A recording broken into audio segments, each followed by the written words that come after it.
Ladies and gentleman, ರಾಜ್ಯ ಕಾಂಗ್ರೆಸ್ ಪಾಳೆಯದಲ್ಲಿ ಬಣ ಬಡಿದಾಟ ನಡೀತಾ ಇದ್ರೆ ಇತ್ತ ಬಿಜೆಪಿಯಲ್ಲಿ ಇನ್ನೊಂದು ಮಹತ್ವದ ಬೆಳವಣಿಗೆ ನಡೆದಿದೆ. ಬಿಜೆಪಿಯ ಉಚ್ಚಾಟಿತ ಶಾಸಕ ಬಸನಗೌಡ ಪಾಟೀಲ್ ಅಂಡ್ ಟೀಮ್ ಮಾಜಿ ಸಿಎಂ ಯಡಿಯೂರಪ್ಪ ಹಾಗೂ ಬಿಜೆಪಿ ರಾಜ್ಯಾಧ್ಯಕ್ಷ ಬಿವೈ ವಿಜಯೇಂದ್ರ ವಿರುದ್ಧ ಸಮರ ಸಾರ್ತಾ ಇದ್ದಾರೆ. ಅಪ್ಪ ಮಗನ ವಿರುದ್ಧ ಹೈಕಮಾಂಡ್ಗೆ ದೂರು ನೀಡೋದಕ್ಕೆ ಮುಂದಾಗಿದ್ದಾರೆ ಎನ್ನಲಾಗಿದೆ. ಹಾಗಾದ್ರೆ ಯತ್ನಾಳ್ ಅಂಡ್ ಟೀಮ್ ಸಲ್ಲಿಸಿರುವಂತ ಆ ರಹಸ್ಯ ರಿಪೋರ್ಟ್ನಲ್ಲಿ ಏನಿದು ಯತ್ನಾಳ್ ಅಂಡ್ ಟೀಮ್ನ ನಿಗೂಢ ರಹಸ್ಯ? ಈ ಎಲ್ಲ ವಿಚಾರಗಳ ಬಗ್ಗೆ ಕಂಪ್ಲೀಟ್ ಡೀಟೇಲ್ಸ್ ಅನ್ನ ನೀಡ್ತೀನಿ. ಎಸ್ ವೀಕ್ಷಕರೇ, ನೆಲ ಜಲ ಭಾಷೆಗಾಗಿ ಪ್ರಾಮಾಣಿಕ ಪತ್ರಿಕೋದ್ಯಮ.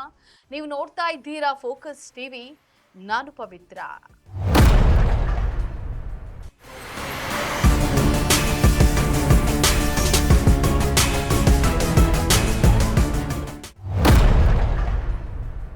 ವೀಕ್ಷಕರೇ, ದಾವಣಗೆರೆ ದಕ್ಷಿಣ ಹಾಗೂ ಬಾಗಲಕೋಟೆ ಈ ಎರಡು ವಿಧಾನಸಭಾ ಕ್ಷೇತ್ರಗಳಲ್ಲಿ ಉಪಚುನಾವಣೆ ನಡೆದಿದ್ದು ಸದ್ಯ ಎಲ್ಲರೂ ಕೂಡ ಫಲಿತಾಂಶಕ್ಕಾಗಿ ಕಾಯ್ತಾ ಇದ್ದಾರೆ. ಈ ನಡುವೆ ಆಶ್ಚರ್ಯಕರ ಮಾಹಿತಿಯೊಂದು ಹೊರಬಿದ್ದಿದೆ. ಬಾಗಲಕೋಟೆಯಲ್ಲಿ ಬಿಜೆಪಿಗೆ ಹಿನ್ನಡೆಯಾಗುವಂತಹ ಸಾಧ್ಯತೆ ಇದೆ ಎನ್ನಲಾಗ್ತಾ ಇದೆ. ಹಾಗಾದ್ರೆ ಬಿಜೆಪಿ ಸೋಲಿಗೆ ಕಾರಣ ಯಾರು?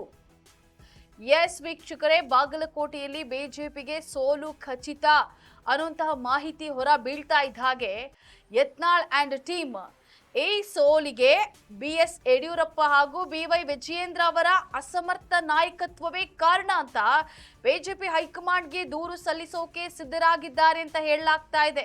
ಈ ಮೂಲಕ ಯತ್ನಾಳ್ ತಂದೆ ಮಗನ ವಿರುದ್ಧ ನೇರ ಸಮರಕ್ಕೆ ಸಿದ್ಧರಾಗಿದ್ದಾರಾ ಅನ್ನುವಂತಹ ಪ್ರಶ್ನೆಗಳು ಎದ್ದಿವೆ. ವೀಕ್ಷಕರೇ, ಬಾಗಲಕೋಟೆಯಲ್ಲಿ ಬಿಜೆಪಿಗೆ ಸೋಲಾದ್ರೆ ಅದಕ್ಕೆ ನೇರ ಹೊಣೆ ಯಾರು? ಯತ್ನಾಳ್ ಹಾಗೂ ಪ್ರತಾಪ್ ಸಿಂಹ ಬಾಗಲಕೋಟೆಗೆ ಪ್ರಚಾರಕ್ಕೆ ಅಂತ ಬಂದು ಕೋಮು ಪ್ರಚೋದಿಸುವಂತಹ ಹೇಳಿಕೆಯನ್ನ ನೀಡಿ ಬಿಜೆಪಿಯ ಪರವಾಗಿರುವಂತಹ ಮತವನ್ನ ನೆಲಸಮ ಮಾಡಿದ್ರಾ ಅನ್ನುವಂತಹ ಮಾತುಗಳು ಕೂಡ ಕೇಳಿ ಬರ್ತಾ ಇದೆ.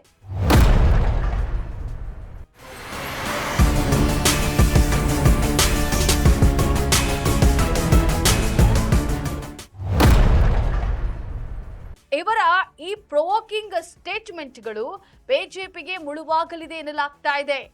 ಒಟ್ಟಲ್ಲಿ ಬಿಎಸ್ವೈ ವಿರುದ್ಧ ಯತ್ನಾಳ್ ಸೇನೆ ಸಿದ್ಧವಾಗಿದೆ. ಸೊ ಸಮರ ಪ್ರಾರಂಭವಾಗುತ್ತಾ ಅನ್ನೋದನ್ನ ಕಾದು ನೋಡಬೇಕಾಗಿದೆ. ಇದಾಗಿತ್ತು ಈ ಕ್ಷಣದ ಪೊಲಿಟಿಕಲ್ ಅಪ್ಡೇಟ್.